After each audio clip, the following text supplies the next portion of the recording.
The National and Pacific News Bulletin is read to you by Monee. 3 villages in Kiribati have banned smoking inside their manhabas or meeting halls. Health Promotion Officer from the Health Promotion Unit in Naviriviri says these 3 manhabas are save-up groups Manhaba in Bezo, Evena and Daniel Manhaba in Apeyang, and Korokota Manhaba in Damaiko. The 3 villages are doing this to avoid diseases that can be caused by smoking.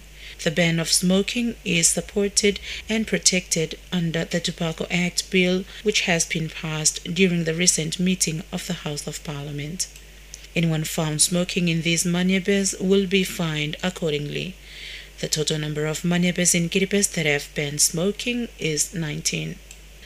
The Kiribati Islands Local Government Association, or KiLGA, has been visited by OSAID team. A press release from KiLGA says the main purpose of the team's visit is to make plans with KiLGA representatives on new projects to end violence against women in Kiribati. KiLGA was also invited by OSAID to attend the consultations because of the role and experience they have demonstrated by conducting workshops with mayors in drafting bylaws for the protection of women. A team from the Pacific Eye Institute in Fiji will arrive in the country Sunday this week.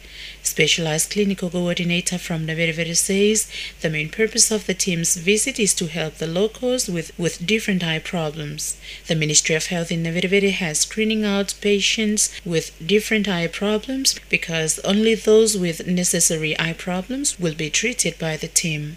The team will be consisting of 3 doctors, 1 trainer, 3 nurses, and 1 administrator. And now in the Pacific News Bulletin. Australia's Immigration Minister Tony Burke says he will visit Papua New Guinea's Manus Island this week to address allegations of rape and other abuse at Camper's Detention Centre. This comes after the former head of occupational health and safety at the centre, St. George, said that acts of self-harm and attempted suicide were occurring almost daily.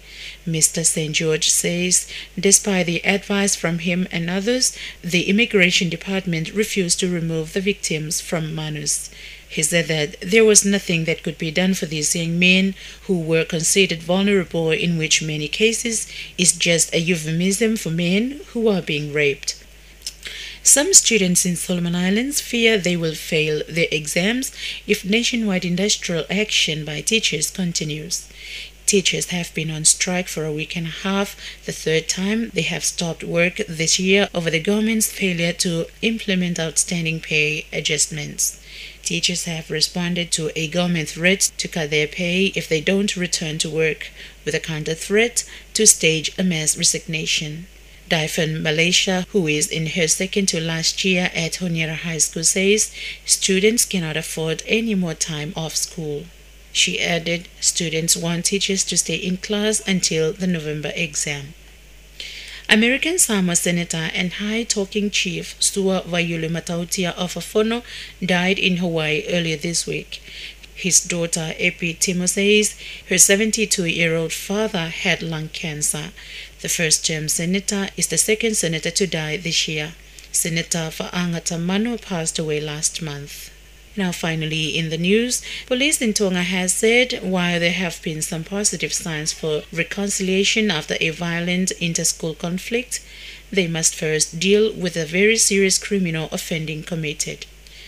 147 ex and current students from Tupou College were arrested after an attack that left an ex-Tonga College student, Taniela Alahuni, in a critical condition. A teacher from Tupou College and another man, both in their 40s, have also been arrested.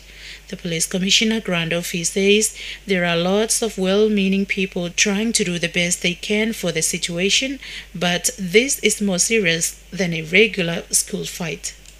Grand Office says ex-Tonga Students College visited the Tupou College prisoners to give them food, which is a positive step.